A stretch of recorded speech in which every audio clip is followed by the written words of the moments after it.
my name is Alex and I'm a peer success coach at New England College.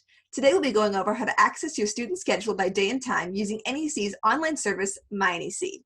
First, you'll head to mynec.nec.edu. Now you'll just go ahead and log in with your NEC ID and PIN.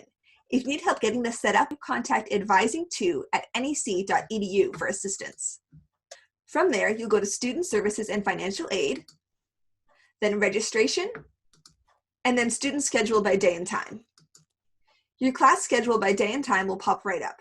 Any classes that do not have scheduled meeting times are listed at the bottom of the page. And you can click on any course to bring up the student detail schedule page for it, like this. Over here, you can look up what your schedule will be on the week of a specific day. And over here, you can see any courses that have time conflicts or unassigned meeting times. If something here doesn't quite add up or you'd like to make a change to your schedule, you can contact advising2@nec.edu for assistance. That's all for now, and I'll see you on campus.